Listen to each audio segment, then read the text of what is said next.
Hello.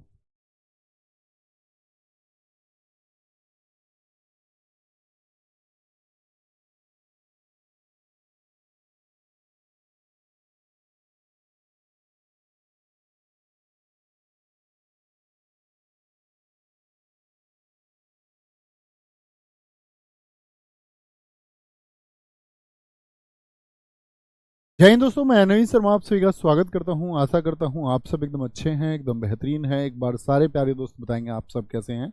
उम्मीद करेंगे अच्छे होंगे, शानदार होंगे, बहुत अच्छे से पढ़ाई करते होंगे अपने उन सब ड्रीम्स को फुलफिल करने के लिए जो आपने सोचे हैं, जो लिखे हैं। और वो सब पूरा भी होगा अगर आप बहुत मेहनत से और बहुत शिद्दत के साथ में आगे अपनी पढ़ाई को करते जा रहे हैं और हर रोज़ मेहनत करते हैं। और मेहनत का पता चलता है जब आप रात को सोने की स्थिति से पहले जब आप ये विचार करते हैं कि हाँ, आज मैंने दिन में बहुत मेहनत की थी। अगर वो थॉट तुमको आता है तो इसका मतलब है तुम राइट ट्रैक पे हो, एकदम से सही दिशा में चल रहे हो, सही मार्ग पर तुम। लेकिन अगर सोते टाइम ये थॉट आए कि यार आज का दिन वेस्ट कर दिया, इसका मतलब आप खुद को पीछे कर रहे हैं। तो उस तरह के थॉट से हर रोज बचेंगे तो अपने आप दिन बेहतर होता जाएगा। हर दिन बेहतर होता जाएगा। तैयारी का हर एक पल आपका, हर एक पल बोलते हैं, हर एक दिन बेहतर करना चाहिए, तब आप कंपटीशन में सबसे आगे हो पाते हैं। दीपेंद्र प्रजापति जी, सरजीत, अभय कुमार, प्रिया भारद्वाज, राहुल लांबा, कविता मीना, काजल, अंकिता सिंह, लीना रॉय, लवकुश, अमन, आशीष, आशेंद्र, रुचि, वाह, सारे प्यारे साथियों का बहुत स्वागत है। आज दोस्त हम एक नया टॉपिक शुरू करने जा रहे हैं, क्लासिकल डांस, शास्त्रीय नृत्य। क्या शुरू करने जा रहे हैं? शास्त्रीय नृत्य। स्टैटिक जीके में हमको दो तरह के डांस पढ़ने होते हैं साथी। एक तो शास्त्रीय नृत्य पढ़ने होंगे, यानी कि हमको क्लासिकल डांस पढ़ने होंगे, ठीक है। एक तो हमको पढ़ने होंगे क्लासिकल डांस पढ़ने होंगे, और एक हमको पढ़ने होते हैं लोक नृत्य, ठीक है? लोक नृत्य यानी कि हमको फॉक डांस पढ़ने होंगे, फॉक डांस, ठीक है। फॉक डांस पढ़ने होंगे। और दोनों ही टॉपिक कितने इंपॉर्टेंस रखते हैं एसएससी के एग्जाम में, ये बताने में या आप लोगों को पहले से पता होना चाहिए कि बहुत इंपॉर्टेंट टॉपिक। शास्त्रीय नृत्य से क्वेश्चन पूछे जाते हैं, इसको हम दो क्लासेस में कर रहे होंगे। लोक नृत्य एक बड़ा टॉपिक होगा, इसमें शायद आपकी 4 कक्षाएं लगेंगी। हमारा टॉपिक हम शुरू कर रहे हैं, दो क्लासेस में इसको हम खत्म कर लेंगे। आज शास्त्रीय नृत्य के बारे में हम जानेंगे। देखो, एक डांस तो वो है जो तुमने डीजे कर लिया, कि जैसा नाचना था वैसे नाच लिए, नागिन डांस जैसा करना था कर लिया। लेकिन शास्त्रीय नृत्य में क्या है कि कुछ अनुपालन करना होता है, मतलब कुछ स्टेप्स होते हैं और चुनिंदा चीजें होती हैं, उसी का पालन करना होता है। और शास्त्रीय मतलब शास्त्र, जिसका शास्त्रों में वर्णन था, यानी बहुत प्राचीन समय से नृत्य चले आ रहे हैं। विशेष इनकी पहचान है, एसएससी के एग्जाम्स में भी विशेष पहचान है। इसमें आज शास्त्रीय नृत्य के बारे में जितनी भी हम इंफॉर्मेशन लेंगे उसमें कोई ट्रिक्स नहीं होंगी, प्लीज़ पहली बात तो ये ध्यान रख लें।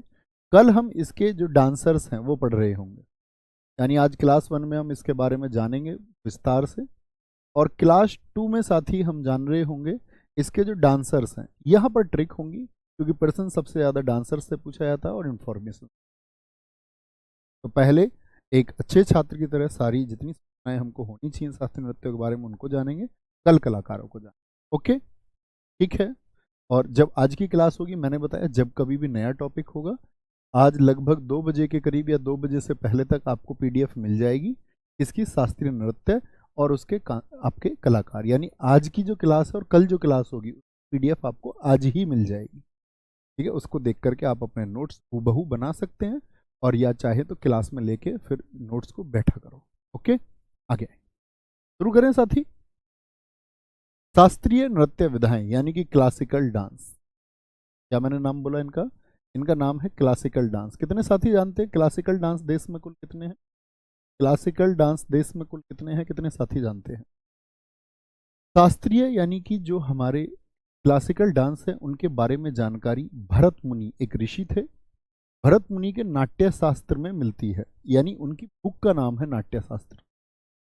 जैसे आप इतिहास में पढ़ते होंगे कि भारत में 4 वेद हैं, ऋग्वेद, यजुर्वेद, सामवेद और अथर्ववेद। उसी तरह बहुत महत्वपूर्ण है भरत मुनि का नाट्य शास्त्र, जिसको पंचम वेद माना जाता है, 5th वेदा इसको कहते हैं। अब इसका मतलब ये बिल्कुल नहीं है कि आप एग्जाम में जाके ये लिख दें कि जी वेदों की कुल संख्या कितनी है, जी 5 है, हम तो 5वां भी जानते हैं। तुलना की जाती है।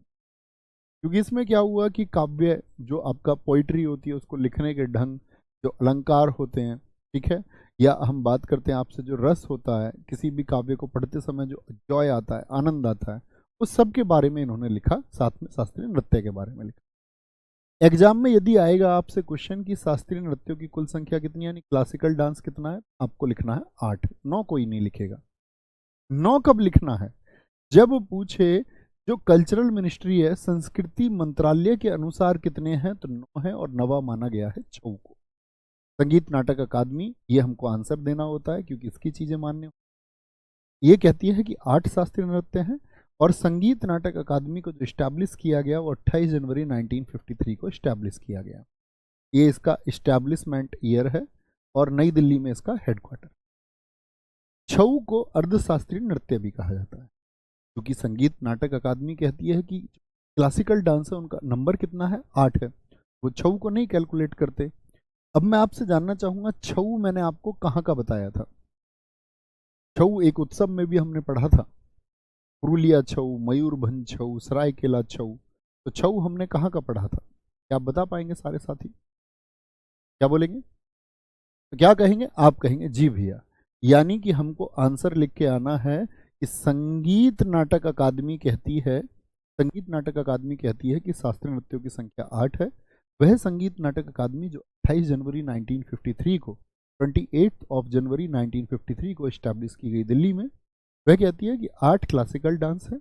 लेकिन जो कल्चरल मिनिस्ट्री है, संस्कृति मंत्रालय, कहता है कि शास्त्रीय नृत्यों की संख्या 9 है। और नवा किसको मानते हैं? छऊ को मानते हैं। इस सब के बारे में जानकारी हमको कहाँ से मिलती है? वो हमको भरत मुनि नाम के एक ऋषि थे, उन्होंने बुक लिखी थी नाट्य शास्त्र। बहुत बार एसएससी ने क्वेश्चन पूछा है नाट्य शास्त्र के लेखक कौन है, और मैं अपने बहुत सारे साथियों का उत्तर भी देख पा रहा हूँ कि भैया ये आपका छऊ जो है ये उड़ीसा का है, बहुत सारे साथियों ने, ठीक है। और छऊ कहाँ पर बोला था हमने? पुरुलिया छऊ पश्चिम बंगाल में होता है, सरायकेला छऊ झारखंड में होता है, मयूरभंज छऊ उड़ीसा में होता है। ओके, ये तो जानकारी हुई छऊ के बैकग्राउंड के बाद। अब आगे आपके सामने ये 9 कौन कौन से देखेंगे। तो पहला है भरतनाट्यम। किस स्टेट से उसका संबंध है? बहुत बार क्वेश्चन पूछा जाता है, ये मोस्ट इंपोर्टेंट स्लाइड है, इससे डायरेक्टली क्वेश्चन बनता है। भरतनाट्यम साथी कहाँ का, किससे संबंधित है? तमिलनाडु से। और सबसे पुराना क्लासिकल डांस कौन सा है? ओल्डेस्ट कौन सा है? क्या बोलेंगे? ओल्डेस्ट क्लासिकल डांस कौन सा है? तो वो है हमारा भरतनाट्यम। पुराना है तो भैया कब से होता है ये? तो आपसे कहते हैं कि आज से लगभग 2000 साल पुराना ये, 2000 ईयर्स ओल्ड है ये, 2000 वर्ष पुराना है। कितना पुराना है? 2000 वर्ष पुराना है, 2000 ईयर्स ओल्ड है। मतलब आज सन चल रहा है, ईयर चल रहा है 2024, तो मतलब इस कैलेंडर की शुरुआत जब हुई तभी से लगभग इसके बारे में हमको पता चलता है। ओके, ओडिसी कहाँ का है? उड़ीसा का, याद करने में दिक्कत ही नहीं आएगी। मणिपुरी कहाँ का है? मणिपुर का है। कुचिपुड़ी आंध्र प्रदेश का है। कथक उत्तर प्रदेश का है। कथकली केरल का है साथी। कथकली कहाँ का है? केरल का है। मोहिनी अट्टम कहाँ का है साथी? केरल का है। सत्रिया असम का है। और ये सबसे नया है, सन 2000 में इसको जोड़ा गया। और अगर मैं बात करूं, ये लगभग 500 वर्ष पुराना है। पूछे सत्रिया कितना पुराना है? पहले और दूसरे को याद रखेंगे, लगभग 500 वर्ष पुराना है। कितना पुराना है? लगभग 500 वर्ष। छऊ ये नवा हो गया, इसके बारे में मैं आपको पढ़ा चुका हूं, ठीक है। लेकिन पेपर में एग्जाम में क्या लिख के आओगे? शास्त्रीय नृत्यों की संख्या 8 की 9। तो इस 9 को हम मिटा देते हैं क्योंकि इसके बारे में मैं आपको पढ़ा भी चुका हूं, ठीक है। कब ये यूनेस्को में शामिल हुआ, कैसे हुआ, ये जब मैं आपको फोक डांस पढ़ाऊंगा तब मैं सारी चीजें आपको बता, के लिए निश्चिंत रहना है। देखिए कितने हैं टोटल, एग्जाम में हम 8 लिख के आएंगे, ये बात हम जान चुके। 8 कौन कौन से हैं आपके सामने लिखे हुए हैं। अब यहां से क्वेश्चन कितनी तरह के पूछे जा सकते हैं ये देखना। एक तो सबसे पुराना, सबसे नया याद रखेंगे। ओडीसी आप पिछले एसएससी सीजीएल में देखिए, 2022 और 23 के प्रीलिम्स में एक ही क्वेश्चन पूछा गया कि सत्रिया को कब शामिल किया गया, 2022 के प्रीलिम्स का। कुचिपुड़ी याद करते हैं साथी, देखना एक बार आप बोलेंगे भरतनाट्यम, भरत से याद रख लेना, मिलन, भरत का मिलन हुआ था ना भगवान श्री राम जी से, भरत का मिलन, तो मिलन से तमिलनाडु, या बोल दे भरत कह रहे हैं कि तुम मिलना भगवान श्री राम जी से, तुम मिलना। ओडिसी का ओडिशा, ओडिसी का ओडिशा, बहुत अच्छा उत्तर लिखा है एक साथी नंदिनी ने, वेरी गुड। मणिपुरी का मणिपुर आसानी से याद हो सकता है। कच्ची पूड़ी कौन खाएगा? मैं आपको एक पक्की पूड़ी दूं और एक कच्ची पूड़ी दूं, आप कौन सी खाओगे भैया? आप कहोगे भैया मुझे आंखों से दिख रहा है ये कच्ची पूड़ी है ये पक्की पूड़ी है, तो कच्ची पूड़ी तो भाई अंधा खा सकता है, आंध्र प्रदेश को मैंने कहा था ये अंधा है, अंधा। कच्ची पूड़ी अंधे को खिलाओगे वो खा जाएगा, उसको दिखेगा ही नहीं। तो कच्ची पूड़ी कौन खाएगा? अंधा, आंध्र प्रदेश। कथक कौन नहीं थकता? बोल दे यूपी वाले थकते नहीं है। अब और स्टेट वाले ये मत कहने लगना कि भैया ऐसे क्यों कह रहे हैं, भाई याद करने के लिए। अच्छा, जो यूपी के एकदम से बहुत चौड़े हो जाएंगे ये सुन के कि यार यूपी के लिए ये बात आ गई थकने की, लेकिन थकना किसमें? डायलॉग्स बाजी में। यूपी में बड़े बड़े डायलॉग होते हैं, आपने सुना हो, हमारे चाचा विधायक हैं, हमारे फूफा विधायक हैं, तो थकते नहीं है बड़े बड़े डायलॉग्स देने में। कौन? यूपी के। अब ठीक रहे यूपी। कथकली मैंने आपको बताया, कली और अट्टम पूरी स्टैटिक जीके में हमारे रूट वर्ड किसके हैं? केरल के हैं। ये मैंने पीछे भी आपको याद कराए थे, कौन कौन से? कली और अट्टम, कली और अट्टम हमेशा याद रखें। सत्रिया कहाँ का है? असम का। सत्र जो चला था, संसद में चलते हैं सेशन, सत्र, सत्र आसाम खत्म हो गया, सत्र आसाम खत्म हो गया। ठीक है, कोई दिक्कत कोई परेशानी? बाकी जानकारी सॉरी, इतनी बात समझ में आई। अब मैं एक बार ये मिटा दूं, अब बोलने का प्रयास करेंगे मेरे साथ में कि मैंने कहाँ से बोला। देखें जरा साथी, पहले को बोलने का प्रयास करेंगे तो माइंड में एक इमेज बनेगी, इसी को हम स्कैन टेक्निक कहते हैं। आंखें बंद करके थोड़ा बोलने का प्रयास करिए, आंखें खुली से भी प्रयास करें। बोलेंगे जी। तब भरतनाट्यम कहाँ का बताया साथी? तमिलनाडु। भरतनाट्यम कहाँ का है? तमिलनाडु का है। ओडिसी कहाँ का है? वो ओडिशा का है, ओडिशा का है। मणिपुरी कहाँ का है साथी? वो आपका मणिपुर का है, मणिपुर का है। कुचिपुड़ी कहाँ का है साथी? आपका आंध्र प्रदेश का है, आंध्रा का है। कहाँ का है? आंध्र प्रदेश का है। कथक कहाँ का है? ये तो यूपी आ गया। कथकली और मोहिनीअट्टम दोनों कहाँ के हैं? केरल के हैं। सत्रिया, सत्रिया कहाँ के? असम के। सत्रिया कहाँ का है? असम का। अब ध्यान से स्लाइड को देखिए, क्वेश्चन पूछा जाएगा आपसे, ऐसा कौन सा राज्य है या ऐसा कौन सा स्टेट है जिसके दो क्लासिकल डांस हैं? ऐसा कौन सा स्टेट है जिसके दो क्लासिकल डांस? आप बड़ी आसानी से उत्तर दे सकते हैं, केरल के हैं, केरल के। अच्छा, मैंने आपसे कहा था एक बात कि आपके पास में मैप होना चाहिए सबके, हर किसी की बेंच पर मैप होना चाहिए, कॉपी में या सामने दीवार वॉल पर लगा रहना चाहिए। अब अगले स्टेप पर चलते हैं। अब के जो मॉडिफाइड आपके साथी पूछे जाते हैं क्वेश्चंस, वो अगर मैं बात करूं आपसे, उनके पूछे जाने का, उनके पूछे जाने का साथी अगर हम बात करते हैं, उनके पूछे जाने का क्या, उनके पूछे जाने का साथी आपका क्या और स्तर रह सकता है और क्या पूछ सकता है? इतनी बात में कोई, एक बार सबको फिर से मिटाते हैं, एक बार सबको फिर से मिटाते हैं और एक मैपिंग करते हैं। उस मैपिंग के माध्यम से हम और क्वेश्चनों को हमेशा याद रख पाएंगे। मुझे ये बताइए आप लोग कि जो भरतनाट्यम है वो तमिलनाडु में होता है। कहाँ पर होता है? तमिलनाडु में। तमिलनाडु मुझे बताइए भारत में किधर स्थित है? नॉर्थ की साउथ? तो आप कहेंगे भैया ये वाला जो हिस्सा है ये तमिलनाडु का है, ये क्या है? ये तमिलनाडु है। यानी तमिलनाडु को मैं कह सकता हूं कि ये जो भरतनाट्यम यहाँ पर होता है, भरतनाट्यम, ये साउथ में होता है कि नॉर्थ में? तो हमने ये तो जान लिया कि भरतनाट्यम दक्षिण का है। कहाँ का है? साउथ का। अब भी लिख लेना आगे अपने में एस, साउथ। ओडिसी किधर का है? ओडिसी, ओडिशा की दिशा किधर है? तो आप कहेंगे भैया ओडिशा इधर पड़ता है। ये हो गया आपका ओडिसी, ओडिसी। आप भी एक मैप बनाए अपने कॉपी पर। मणिपुरी किधर का है भैया? मणिपुर हमारा नॉर्थ ईस्ट का है। इधर क्या है? इधर मणिपुरी, मणिपुरी, ठीक है। अच्छा जी, फिर आता है कुचिपुड़ी, यानी ओडिसी किधर पड़ा आपका? साउथ ईस्ट में। अभी पूछा गया सीपीओ में, ओडिसी नृत्य भारत की किस दिशा में होता है? तो क्या बोलेंगे? साउथ ईस्ट का हो गया। अच्छा जी, मणिपुरी किधर का बता दिया मैंने आपको? नॉर्थ ईस्ट का है। NE4 क्या हो गया? उत्तर पूर्व, नॉर्थ ईस्ट। रीजनिंग जानते हो ना दिशा। कुचिपुड़ी कहाँ का है? आंध्र प्रदेश का। तो यानी कि कुचिपुड़ी कहाँ का है साथी? आंध्र प्रदेश का। कुचिपुड़ी आंध्र प्रदेश का, यानी कि ये भी साउथ हो गया। कथक यूपी का है, यूपी का। ये कहा क्या है यहाँ पर? कथक। और यूपी का कथक, यानी कि यहाँ नहीं लिखते इसको, फिर जगह नहीं बची। कथक कहाँ का है साथी आपका? कथक है यूपी का। कथक भी कई बार इसको बोल। ये किधर का हो गया? नॉर्थ का हो गया। कथकली और मोहिनी अट्टम दोनों कहाँ के हैं? केरल के। तो केरल के, यानी कि इस साइड में आपका कौन कौन से हो गए? कथकली, और साथ ही आपका कौन सा हो गया? एक मोहिनी अट्टम। मोहिनी अट्टम, इनको कौन सी डायरेक्शन हम देंगे बताना जरा, दोनों को? साउथ इंडिया में कि नॉर्थ इंडिया में? तो आप कहेंगे दोनों भी साउथ में हो। सत्रिया कहाँ का है? असम का। असम किधर पड़ता है? नॉर्थ ईस्ट में। क्या बोलेंगे? इधर आपका ये सत्रिया हो गया।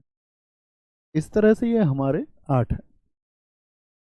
आप बड़े ध्यान से देखना साथी, मैं आपसे पूछूं कि दक्षिण भारत में कितने शास्त्रीय नृत्य होते हैं? दक्षिण भारत में, ओ हो,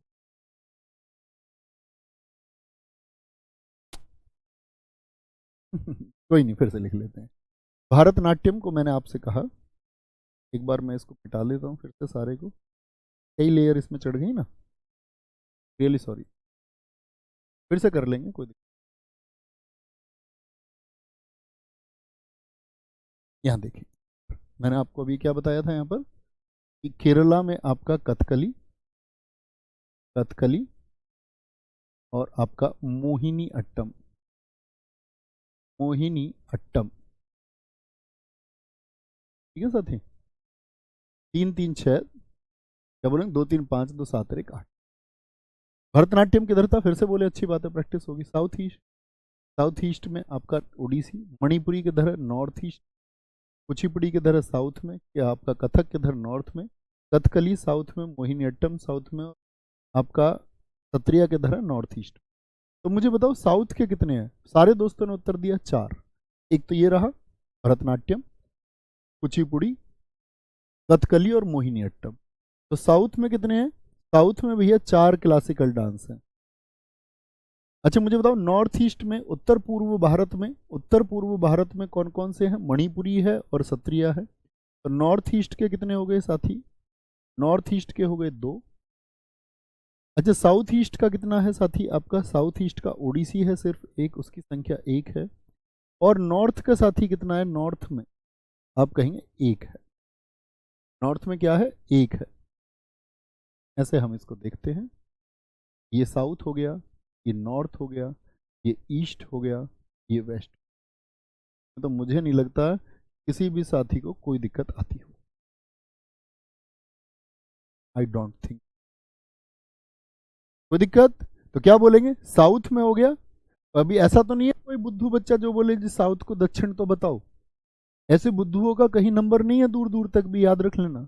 एक कह रहा जी साउथ को हिंदी में बता दो। दक्षिण है, दक्षिण पूर्व है, उत्तर पूर्व है, दक्षिण है, उत्तर है, दक्षिण है, दक्षिण दक्षिण, ये आपका उत्तर पूर्व। इतने बुद्धू रहेंगे, इतने बुद्धू रहेंगे तो कैसे काम चलेगा? दिशाओं के नाम तो याद होने चाहिए। अच्छा अब क्वेश्चन क्या बन सकता है? तो हम लॉजिकली सोचेंगे कि 4 से क्वेश्चन नहीं पूछेगा, तो पूछ भी सकता है पूछने को, लेकिन सबसे ज्यादा प्रश्न पूछा जाता है ऐसा कौन सा शास्त्रीय नृत्य है जो उत्तर भारत में आयोजित होता है? सारे दोस्त बताएंगे ऐसा, ऐसा कौन सा, बताएंगे फटाफट से, कौन सा क्लासिकल डांस है जो उत्तर भारत में आयोजित होता है? छऊ की साथ ही बात ही नहीं करनी हमको। सर आपने ये फिंगर टिप करवा रखे हैं पहले से, कविता मीना जी बहुत शानदार है, आपका विजन चल रहा होगा, बड़ी अच्छी बात है। ठीक है, तो अब तक क्या होता था कि ओडिसी को हम मानते थे किसमें, साउथ में, लेकिन इस बार एसएससी सीपीओ ने पूछ लिया उसका डायरेक्शन भी साउथ ईस्ट ही दे दिया, तो साउथ ईस्ट फिर हमको चुनना होगा क्योंकि वो है भी साउथ ईस्ट। तो इस तरह के प्रश्नों को, ये बेसिक क्वेश्चन है जो बन सकते हैं, तो आपके माइंड में साथी ये हमेशा होना चाहिए। कभी ऐसा ना हो कि आप कोई गलती करें,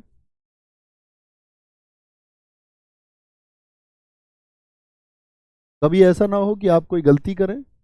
एक बार मुझे विश्वास दिलाएंगे कि भैया इस तरह के इससे बनने वाले किसी भी क्वेश्चन को, चाहे वो डायरेक्शन का बने या किसी का भी बने, हम हमेशा उसको सही करें, कि आपको एक स्मार्ट स्टूडेंट होना ही होगा। मैं नहीं भी बताता आपको ये चीज़ें, तब भी करनी चाहिए थी, अब तो बिल्कुल भी गलत मत करना, ठीक है। कोई दिक्कत साथी, बात क्लियर है, एक बात हम सब कर दें। उत्तर भारत का एक ने तो कथकली लिख दिया है, बताओ इसको, बुद्धू को इतना अभी भी समझ में नहीं आ रहा है कि कथकली केरल का, और केरल किस दिशा में है, बताने के बावजूद कथकली लिख रहे हो तुम यार। बाकी सब कथक लिख रहे, एक ने कथकली लिखा, एक देखो ये सविता मणिपुरी लिख रही है। आगे आएंगे, अब चलते हैं इन सब के बारे में जानकारी। तो आप सारे बोलेंगे कि भरतनाट्यम कहाँ का है, अब सारे दोस्त उत्तर देंगे इसको। तो भरतनाट्यम कहाँ का था साथी बताएं, कहाँ का, दक्षिण भारत का है और तमिलनाडु का है। इसका पुराना नाम सादिर था, पहले इसको सादिर कहा जाता था। इसी का अन्य नाम दासी अट्टम है और अग्नि नृत्य है। इसको दासियां करती थी पहले। पहले पता है क्या होता था, बहुत सारे गांवों में या बहुत सारी जगह पर जो मंदिर होते थे, उन मंदिरों में एक कन्या को समर्पित कर दिया जाता था, ये देवताओं के लिए नृत्य करेगी, तो उसको दासी माना जाता था कि भगवान जी की दासी है, और उसका पूरा जीवन उस जो मंदिर होता था उस मंदिर में नृत्य करने में गुजरता था। मंदिर में डांस करती थी, कहते कि देवताओं को प्रसन्न करने के लिए ये डांस कराना पड़ेगा, इसीलिए इसका नाम रख दिया गया दासी अट्टम। अग्नि नृत्य की, अग्नि के प्रवेश करके नृत्य करती थी।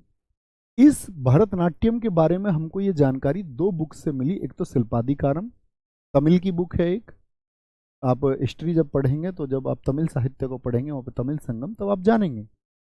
अभिनय दर्पण एक पुस्तक है, दो पुस्तकें हैं। तो पूछे आपसे भरतनाट्यम की जानकारी किस पुस्तक से मिलती है, किस पुस्तक से मिलती है, तो आप कहेंगे अभिनय दर्पण। यह मंदिरों को समर्पित था, नृत्य का आरंभ आला रिपु से होता है। तो क्या पूछेगा आपसे, ऐसा कौन सा शास्त्रीय नृत्य है जो मंदिरों को समर्पित था, तो दासियां जो डांस करती थी आपका मंदिर में जाकर के, टेंपल में जाकर के, आला रिपु। देखो कोई भी जो शास्त्रीय नृत्य, मैंने बोला इसमें कुछ कलाएं होती हैं, कुछ स्टेप होते हैं, तो जो पहला स्टेप है भरतनाट्यम का, जो इसकी स्टार्टिंग होगी वो किससे होगी, आला रिपु से।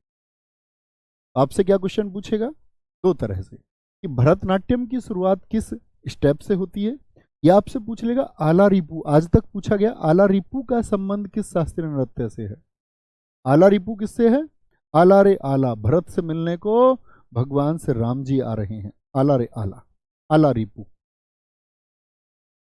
कटका मुख हस्त मुद्रा, इसमें तीन उंगलियों को जोड़ करके क्या बनाते हैं, ये ओम का साइन बनाते हैं, तीन उंगलियों को जोड़ करके। तो आपसे कभी भी पूछे कटका मुख हस्त मुद्रा का संबंध किससे है, थोड़े टिपिकल वर्ड्स हैं, लेकिन एसएससी बहुत पूछती है, आप प्रीवियस ईयर उठा के कभी देखना। मैं कहूँगा, मैं हमेशा से छात्रों से कहता था, अब से 2 साल पहले भी स्टैटिक जीके में, कि बड़े महत्वपूर्ण प्रश्न होते। बहुत सारे साथियों ने अंत भी लिख दिया है जी, थिल्लाना पर इसका अंत होगा, राजमीना जी, अभिषेक, अनिरुद्ध, कृतिका, बहुत शानदार। नृत्य का जो अंत होता है वो तिल्लाना स्टेप पर होता है, थिल्लाना, ये भी महत्वपूर्ण बात। तो शुरुआत किस पर हुई, आला रिपु पर, और खत्म किस पर हुआ, तिल्लाना स्टेप पर। नट्टूवार भरतनाट्यम में कविता पाठ करता है, एक तो नाचने वाला हो, डांस करने वाला डांसर हो गया, एक है जो वहां पर कविता पढ़ रहा है, उसको बोलते हैं नट्टूवार। तो नट्टूवार का संबंध किससे है, भरतनाट्यम से। धुन के लिए कर्नाटक संगीत का प्रयोग होता है, और एकल, एकल मतलब एक, एक कलाकार द्वारा विभिन्न भूमिकाओं को दर्शाया जाता है। जिसको एकाहारीय कहते हैं, यानी एक ही के द्वारा सारे आहार किए जा रहे हैं। और कर्नाटक संगीत जो है ये साउथ का म्यूजिक है, साउथ का म्यूजिक है। भारतीय संगीत के बारे में आपको जानना होगा कि भारतीय संगीत के दो हिस्से हैं। कितने? भारतीय संगीत के दो हिस्से हैं, यानी इंडियन म्यूजिक को दो पार्ट में हम बांटते हैं साथी आपका। एक तो हम बांटते हैं उत्तर भारत, तो जो नॉर्थ में होता है उसको हम बोलते हैं हिंदुस्तानी संगीत, और दक्षिण भारत में जो होता है उसको कर्नाटक संगीत हम कहते हैं। तो अभी कौन सा संगीत मैंने आपको बताया? सारे साथी बताएंगे।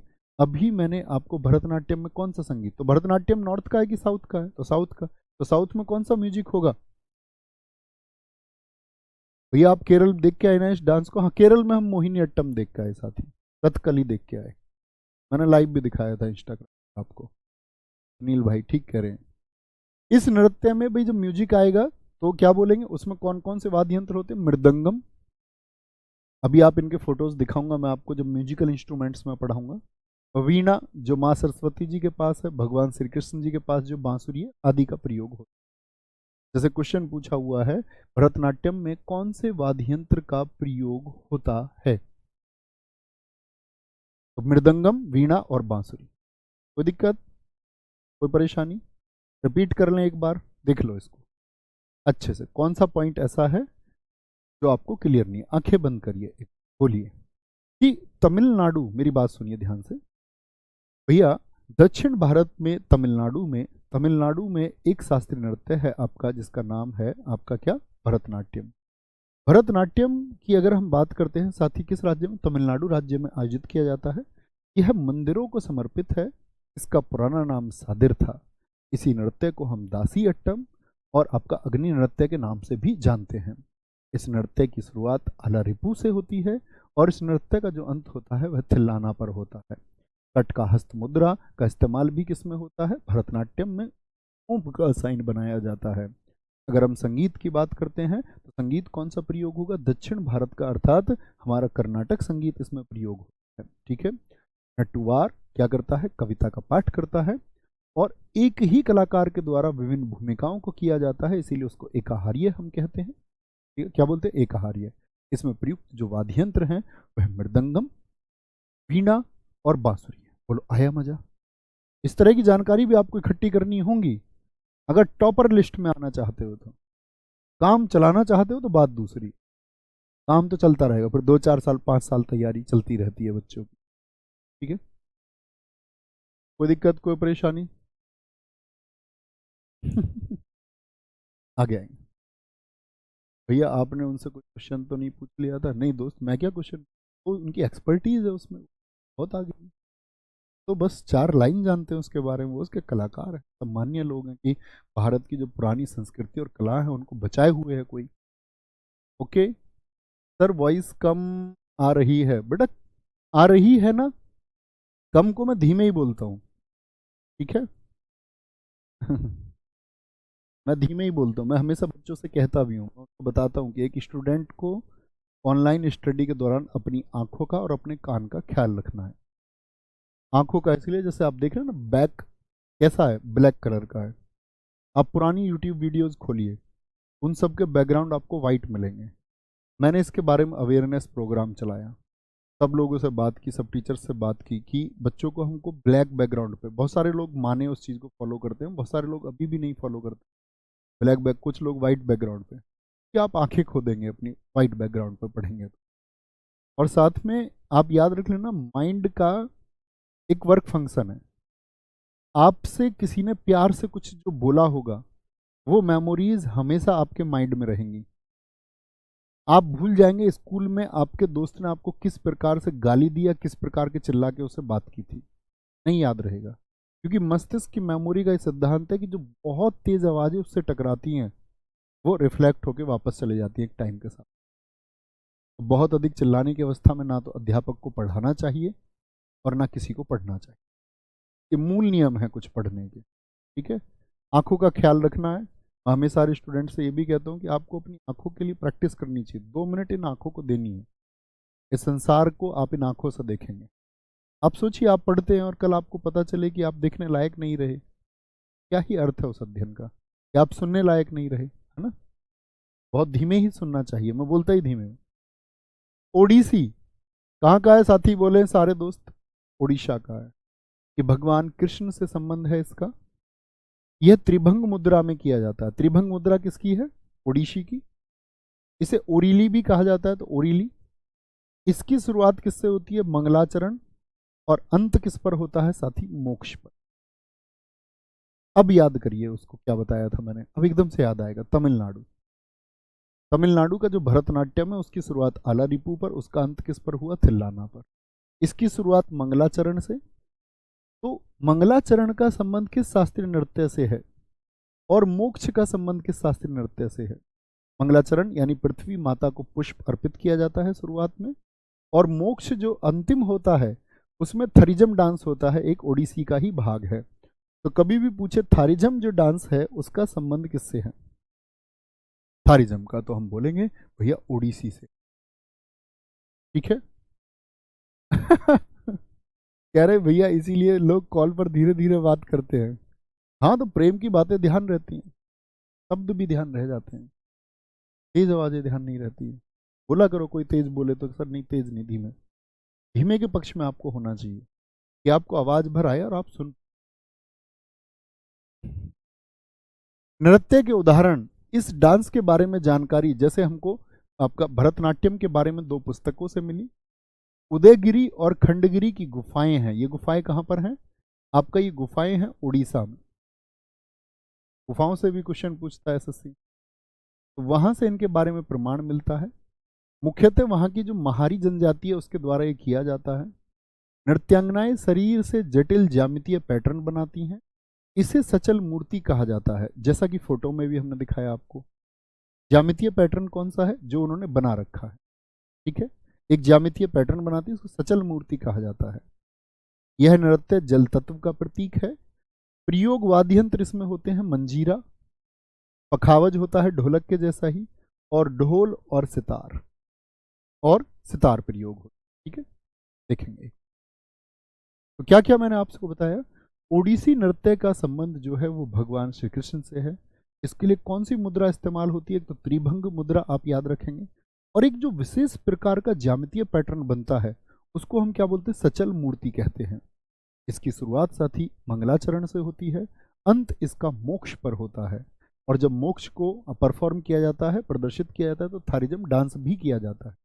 इसी को हम ओरिली भी कहते हैं। ठीक है, और क्या बताया मैंने, किसके द्वारा होता है ये आपका मुख्यतः महारी जनजाति के द्वारा किया जाता है।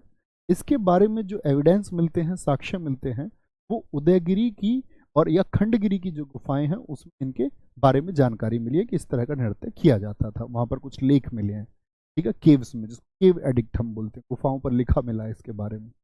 जो आपका वाद्य यंत्र है इसमें सितार भी इस्तेमाल होता है, आपका पखावज भी इस्तेमाल होता है, मंजीरा भी इस्तेमाल होता है, ढोर भी इस्तेमाल होता है। ठीक है, बहुत जरूरी है। आगे आइए, मणिपुरी बताएं जी, मणिपुरी कहाँ का है?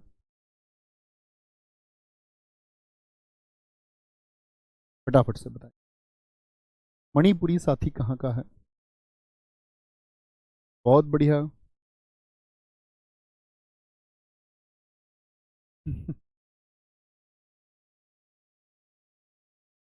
सर पहले आप शास्त्रीय नृत्य के नर्तक भी पढ़ाएंगे उनको, कल की कक्षा में हम करेंगे। आपने शायद शुरुआत से क्लास नहीं की, स्नेहा गुड़िया, आपको शुरू से पढ़ना चाहिए, पूरी क्लास किया करो। शुरुआत में ही बताता हूँ कि हम क्या पढ़ेंगे इस टॉपिक।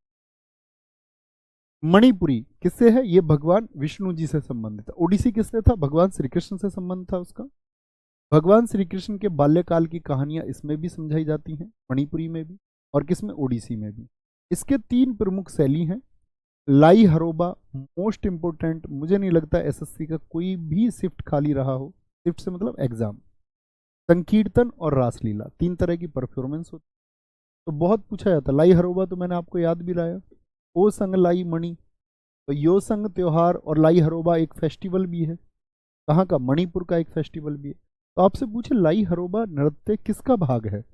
लाई हरोबा याद रखेंगे मणिपुर का। जी भैया, हमको पहले से याद है। इसमें पेना एक वाद्य यंत्र है। वाद्य यंत्र का मतलब होता है म्यूजिकल इंस्ट्रूमेंट, जैसे आप पीपनी बजाने लग जाओ, सीटी बजाने लग जाओ, तो ये सब कहाँ के हैं? तो मणिपुरी में प्रयोग होता है। ठीक है, पेना वाद्य यंत्र का प्रयोग किया। नृत्य वाद्य यंत्र बजाना मतलब जो डांस करेगा वही म्यूजिकल इंस्ट्रूमेंट बजाता है और गाना भी वही गाता है। ये सब एक ही व्यक्ति द्वारा किया जाता है और उस व्यक्ति को हम बोलते हैं पंगचोलेम। क्या बोलते हैं? पंगचोलेम। तो पंगचोलेम का संबंध किससे है? मणिपुरी से है। इंपॉर्टेंट है। जैसे साथ ही अभी मैंने बताया कि इसकी 3 प्रमुख स्टाइल हैं, शैली हैं, 3 तरह से किया जाता है, लेकिन इसके 2 पार्ट हैं, जागुई और चोलेम। मणिपुरी के 2 प्रमुख भाग हैं। इसमें 64 तरह की तालों का प्रयोग होता, पैर की थाप, हाथ की थाप। नागबंद मुद्रा, जिसमें शरीर 8 के आकार में वक्रों के माध्यम से जुड़ा होता, कर्व्स के माध्यम से, इस तरह के कर्व्स बॉडी में। ठीक है। नागबंद मुद्रा का संबंध किससे है साथी? तो नागबंद मुद्रा नहीं भूलना एक तो वर्ड। ठीक है। जागोई और चोलेम नहीं भूलने। कि चोलेम वर्ड मैं कहता हूँ कि बीएसएफ, पैरामिलिट्री फोर्सेस से लेकर के एमटीएस, सीएचएसएल, सीपीओ, सीजीएल, हर एक एग्जाम में क्वेश्चन और कई कई बार पूछा गया है। सुनील जी ने लिखा है, सर जी झावेरी बहनें मणिपुरी से रिलेटेड है ना? जी हाँ, हम झावेरी सिस्टर्स के बारे में पढ़ेंगे कल की कक्षा में साथी। वो 4 बहनें हैं, दर्शना, नैना, रंजना, सुवर्णा। चारों बहनों के नाम है और चारों ने देश का नाम ऊंचा किया है। कोई दिक्कत? सर जी डीएसएसबी का एग्जाम कब तक होगा? बेटा यहाँ क्लास में सिर्फ क्लास की बातें करनी है, इस पे फोकस करना है। एग्जाम कब होगा? वो होगा ही। अगर आपके अंदर दम होगा तो आप वो पेपर निकाल ही लेंगे, और पेपर जब होगा तब होगा ही। उन चिंताओं में फंसना ही नहीं है। ठीक है। पहले अपनी वेल्थ क्रिएट करनी, वेल्थ का मतलब अपनी ताकत क्रिएट करनी है, पढ़ना है।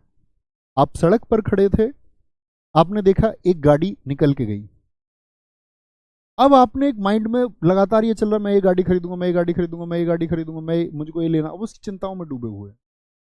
तो ये फालतू की चिंताएं आपको छोड़नी होंगी। आपको एक कैमरे की तरह काम करना है। जैसे कैमरा उस गाड़ी का फोटो खींच ले, कैमरा, तो कैमरा क्या सोचेगा कि मुझको ये गाड़ी लेनी है? तो आप कहेंगे नहीं जी। तो एक स्टूडेंट को हमेशा इन सब चीजों के प्रति विरक्त हो जाना है। विरक्त का मतलब जब आप तैयारी करते हैं तो डूब के पढ़िए, क्योंकि DSSB का बैच चल रहा है, बैच में आप आ चुके हैं, तो सीधी सी बात है, परीक्षा से पहले ये बैच होगा, तो आपको फोकस परीक्षा पर नहीं, इस बैच पर करना है। तो उसके अतिरिक्त जो कोई भी बातें, उनसे अगर आप ध्यान हटाएंगे तो आप सिलेक्शन के करीब जाएंगे। ओके, कोई दिक्कत? बात समझ में आई मेरी? पंगचोलोम कभी नहीं भूलना भैया, आगे आएंगे एक बार फिर से देख लेते हैं। वैष्णव, जैसे ओडिसी भी भगवान श्री कृष्ण से संबंधित था, इसमें भी भगवान श्री कृष्ण के बाल्यकाल की कहानियां। इसकी 3 प्रमुख शैलियां मैंने आपको बताई। इसमें सबसे महत्वपूर्ण है साथी लाई हरोबा, रासलीला और संकीर्तन। कौन सा म्यूजिकल इंस्ट्रूमेंट मैंने इसमें आपको बताया? पैना। मैंने कहा कि इसमें गाना गाना, नृत्य करना और साथ में आपका म्यूजिक भी देना एक ही व्यक्ति के द्वारा किया जाता है, उसको पुंगचोलम कहते हैं। जो हमारा 3 शैली मैंने आपको बताई, लाई हरोबा, संकीर्तन, रासलीला, मैंने बताया कि इसके 2 भाग भी हैं मणिपुरी के। 2 भाग कौन कौन से हैं? संकीर्तन बोलेंगे, और आपका संकीर्तन, रासलीला और लाई हरोबा, ये तो हुए इसकी 3 शैली।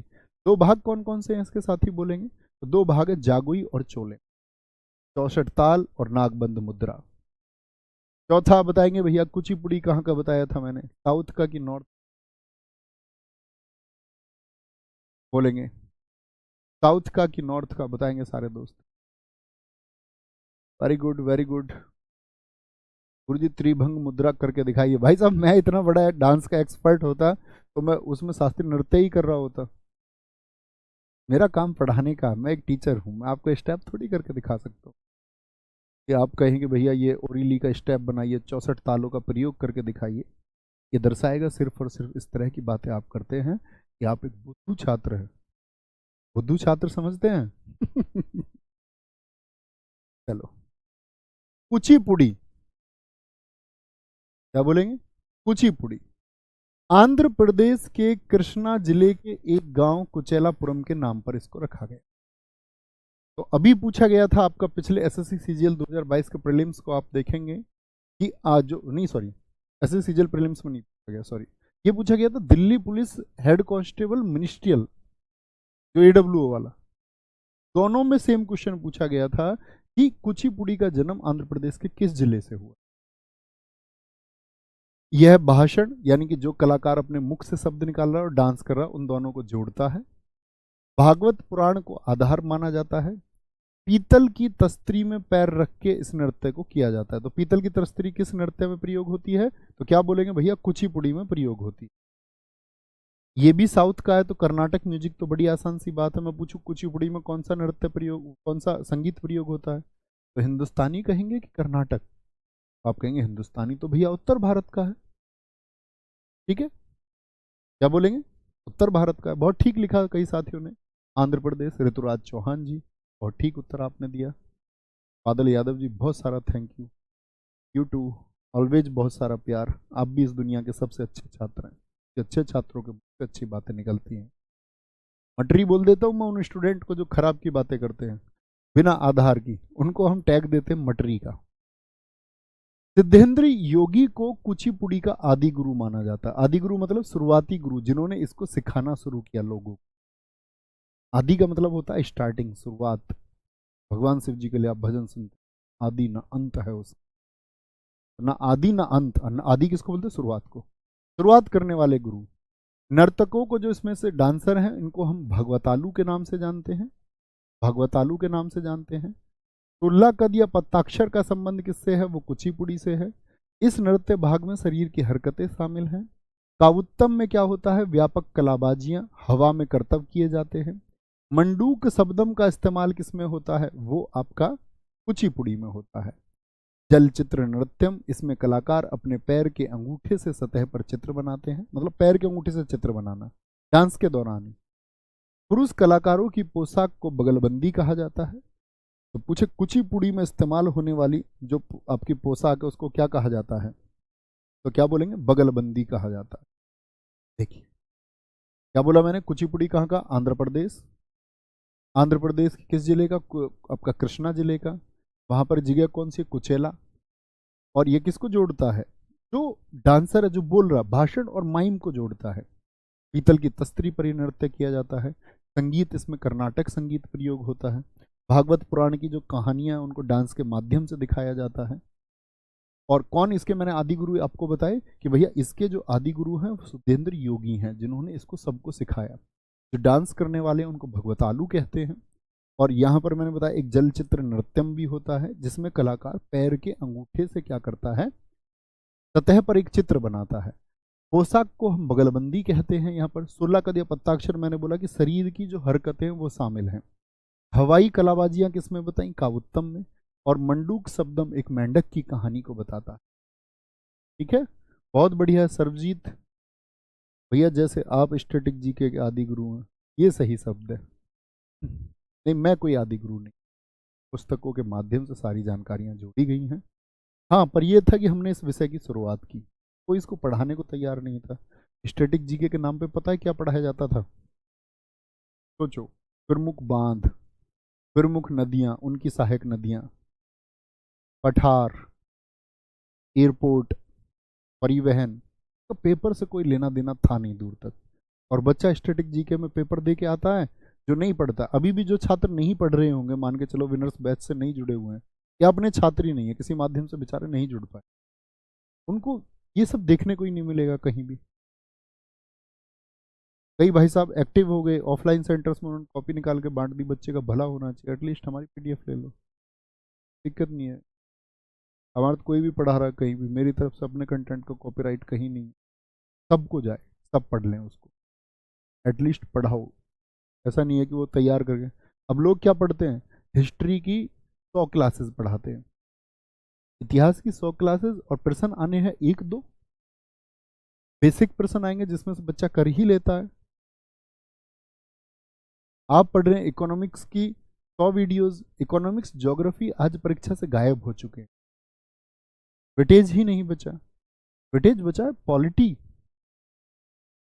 पॉलिटी सबसे पहला वेटेज स्टैटिक जीके का, दूसरा पॉलिटी का, तीसरा करंट अफेयर्स का। ये तीनों लगभग 80% को कवर कर देते हैं, बाकी 20% में सब कुछ है। ठीक है साहब। कथक, कथक का अन्य नाम क्या? नटवरी। बोलो कथक कहाँ का है साथी?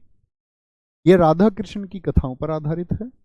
घुंघरू और चक्कर इस नृत्य की प्रमुख विशेषताएं। देखिए चित्र में उन्होंने पहने हुए भी हैं दीदी ने। एक कहानी सुनाने के लिए इस नृत्य का प्रयोग होता है, इसे पढ़ंत कहा जाता है। कथक नृत्य की जो वेशभूषा है वो अनारकली सूट पहना हुआ है। लंबी कमीज चूड़ीदार, जो नीचे पजामी पहनी जाएगी वो चूड़ीदार होगी। यह नृत्य लखनऊ घराना, जयपुर घराना, बनारस घराना और रायगढ़ घराना शैली में किया जाता है। आपके दिमाग में प्रश्न आएगा भैया घराना क्या, तो घराने हम पढ़ेंगे। घराने का मतलब होता है साथी, जैसे मानिए कि जब म्यूजिक की शुरुआत हुई तो किसी एक व्यक्ति से हुई होगी। उस एक व्यक्ति का केंद्र क्या था, तो उसके स्टूडेंट वहां आए तो लखनऊ में जो चला तो लखनऊ घराना हो गया। जयपुर से जो शुरुआत हुई तो जयपुर, जिस घर से शुरुआत हुई उसको जयपुर घराना हम कहते हैं। कथक की शास्त्रीय शैली को 20वीं शताब्दी में लेडी लीला सोखे के द्वारा पुनर्जीवित किया गया, नहीं तो कथक खत्म हो चुका था। तो कथक को रिवाइव किसने किया है, क्या बोलोगे? कथक को भैया किसने रिवाइव किया है? तो लेडी लीला सोखे ने, लेडी लीला सोखे ने, लेडी लीला सोखे ने, लेडी लीला सोखे। तो कथक के बारे में महत्वपूर्ण चीज, एक तो ये उत्तर का अकेला शास्त्रीय नृत्य है, नॉर्थ का अकेला है बेचारा, एकला चलो रे, अकेला है। ये राधा कृष्ण की कथाओं पर आधारित है। घुंघरू और चक्कर, ये मैंने आपको बता दिया, महत्वपूर्ण चीज नहीं है। क्या बोलोगे? घराना, तो पूछे कि आपका कथक का संबंध किस घराने से है, तो लखनऊ, जयपुर, बनारस और रायगढ़ घराना। इस तरह का प्रश्न नहीं पूछता, प्रश्न हमेशा पूछता है क्योंकि घराने ज्यादा है, तो पूछा कथक का संबंध किस घराने से नहीं है, और इसके अलावा अन्य नाम दे देगा, कोई अन्य नाम दे। ठीक है, शिवम कुमार जी बहुत धन्यवाद मेरे साथी। कथकली, और कथकली केरल का है, और कौन सा था केरल का दूसरा बताएंगे? कथकली विशेषतः पुरुषों के द्वारा किया जाता है, हालांकि अब तो महिलाएं भी इसको करने लग गई हैं। रामायण महाभारत की कहानियों का नृत्य इसमें किया जाता है। हम ये देख के आए थे कथकली जब हम केरल गए। इसमें जो हीरो होता है नायक, उसको पाचा बोलते हैं। एक खलनायक आता है, खलनायक, जिन साथियों ने मेरी वो वीडियो देखी होगी वो जाने होंगे वो कैसे आके उससे लड़ता है। तो खलनायक है जो इससे आके लड़ता है। ठीक है, इसको कथी कहते हैं, कथी मतलब जो हमने देखा तो पहले ये आता है, और इसको दो स्त्रियां फिर रिझाती हैं। तो ये किसी एक की तरफ चला जाता है तो दूसरी वाली नाराज होती है, दूसरी की तरफ चला जाता है तो पहली वाली नाराज होती है। इस तरह की चीज़ों में फिर ये दोनों को मनाता है, उसमें दोनों को खुश करता है कुछ कुछ गिफ्ट करके। और फिर एक विलेन आता है, ठीक है, विलेन की एंट्री होती है, और उसमें बहुत सारी कथाएं, जैसे हमारे समय हमारे वहाँ पर देखा गया था जब हम इसको देख रहे थे, तो जो दुशासन है, तो दुशासन के वध की कथा को दिखाया था वहाँ पर महाभारत की। खलनायक, इसमें चेहरे का हाव भाव का प्रदर्शन किया जाता है, चेहरे से करता है सब कुछ, आंख वाँखों से, ऐसे आंखें मटका करके, मुंह मटका करके सारा डांस करता है। तो बड़ा इंपॉर्टेंट क्वेश्चन है कि कौन सा नृत्य इसमें चेहरे का हाव भाव प्रदर्शित किया जाता है। और ये एक थिएटर में होता है, मतलब आगे यहाँ पर स्टेज होती है और यहाँ पर ये दर्शक बैठे रहते हैं ऐसे, ये शायद आपने भी देखा होगा, ऐसे फिर चेयर्स होती हैं। तो ये जो जगह है इसको बोलते हैं थिएटर, ये कुट्टम पालम है, बहुत इंपॉर्टेंट है। कथकली का थिएटर क्या कहलाता है? कुट्टम पालम। कथकली में 24 मुद्राएं होती हैं। म्यूजिक इंस्ट्रूमेंट जो है इसमें इडक्का, चिंदा और मडालाम का प्रयोग होता है। जो साथी में महत्वपूर्ण मार्क कर रहा हूँ उस पर ध्यान देना है हमेशा। कथकली आकाश तत्व का प्रतीक है। कथकली गीतों के लिए प्रयुक्त भाषा मणि प्रवलम अर्थात मलयालम। कि भाई केरल की भाषा क्या है? मणि प्रवलम, तो मलयालम और संस्कृत का मिश्रण। गीतों के शब्दों को अट्ट कथा कहा जाता है। तो आपसे कभी भी पूछेगा अट्ट कथा का संबंध किससे है, तो आप क्या कहेंगे साथी? अट्ट कथा का, तो आप कहेंगे कथकली से है भैया, कथकली से। मणि प्रवलम का संबंध किससे है? कथकली से है। ठीक है, और आपका कथकली किस तत्व का प्रतीक है? आकाश तत्व का। इडक्का, चंदा, मडालाम का प्रयोग होता है। इसमें जो नायक है वो पाचा होता है, खलनायक को कथी कहते हैं। रामायण महाभारत की कहानियां इसके आधार हैं। ठीक है, और नाट्य स्थान कुट्टम पालम कहलाता है। कुट्टम पालम।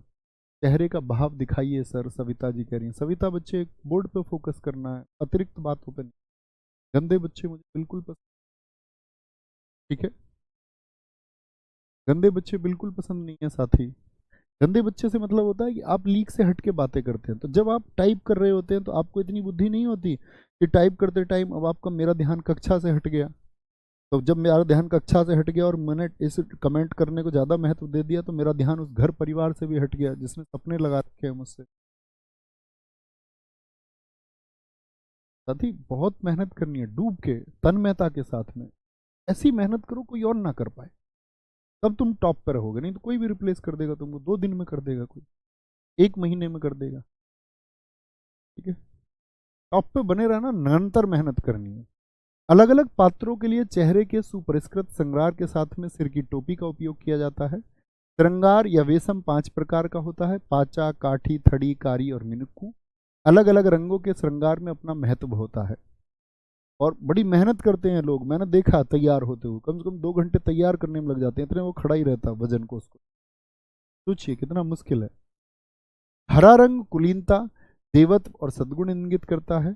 नाक की बगल में यहाँ पे एक लाल धब्बा बनाया जाता है जो राजसी गौरव को दिखाता है। ठीक है, बुराई और दुष्टता इंगित करने के लिए काले रंग का प्रयोग किया जाता है। यहाँ से प्रश्न कभी नहीं पूछा जाएगा, ये बात याद रख ले लिए।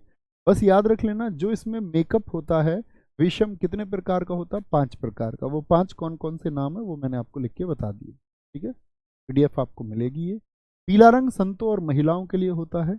पूरी तरह लाल रंग से पुता चेहरा बुराई इंगित करता है। पूरी तरह नहीं, पूरी तरह। सफेद दाढ़ी उच्चतर चेतना और देवत्व वाले प्राणियों को इंगित करती है। तो ये आपकी जानकारी के लिए, परीक्षा से इससे कोई लेना देना नहीं। मोहिनी अट्टम, मोहिनी का मतलब सुंदर स्त्री। बताओ कौन से भगवान जी ने मोहिनी का रूप धारण किया था? Monika Singh ji, thank you. मोहिनी सुंदर स्त्री, अट्टम डांस है। मोहिनी अट्टम अकेली महिला के द्वारा किया जाता है। बताइए कहां से इसका संबंध है? बालों में देखिए ध्यान से, सिर को चमेली के फूल लगाए जाते हैं। इस नृत्य में केरल कसावू साड़ी पहनी जाती है। कसावू साड़ी, इसके लिए भी मैंने एक वीडियो बनाई। थोड़ा पूछा जाता परिधान कि कसावू साड़ी का संबंध, जैसे कुचेलापुरम साड़ी आंध्र प्रदेश की है, कुचेलापुरम जगह वहाँ की है, तो कसावू साड़ी का प्रयोग किस पे होता है? मोहिनी अट्टम में होता।